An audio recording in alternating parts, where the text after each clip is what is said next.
নকশা, ল্যাংটা শয়তানি নকশা।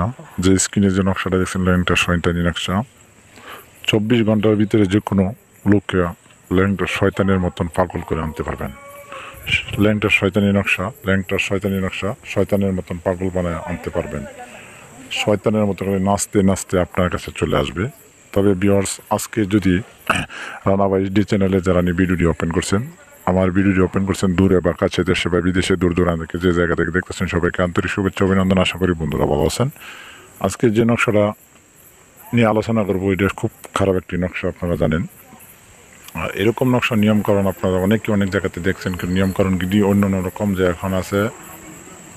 আপনি এবং ব্যক্তিত্ব, আপনি যে জায়গাতে আপনি যে কাজ করবেন এই জায়গার মধ্যে, আর ব্যক্তি যে জায়গা দিবেন আপনার ডান পাশে যে জায়গার মধ্যে, ওই যেবার আপনার নকশা যে ডান পাশে দেখতেছেন, এটা হচ্ছে যে ব্যক্তিকে আনবেন ওই ব্যক্তির নাম, আর যেটা আপনি এটার মধ্যে আপনার নাম, মানে আপনি জানবেন।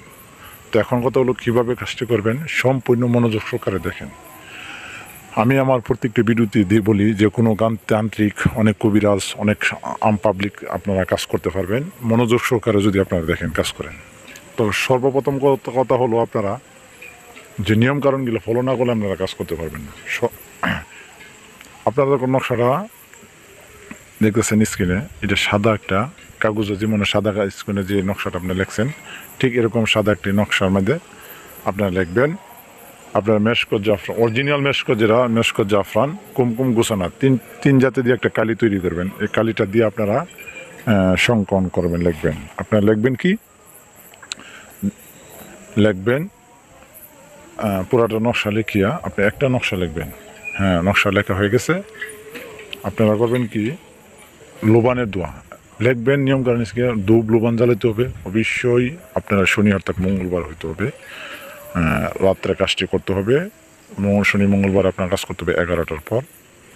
আপনারা কাজটা করিয়া 11টার পরে কাজটা করিয়া আপনারা করতে হবে। করার পর আপনারা ওই এই নকশাটা লিখিয়া সুন্দর করে লোবানের ধোঁয়া দিবেন। লোবানের ধোঁয়া, ধূপ লোবান আগরের ধোঁয়া দিয়ে, এবং শক্তিমন একটা ইয়া নিবেন, এটার মধ্যে পাওয়ারফুল একটা শক্তি লাগাবেন।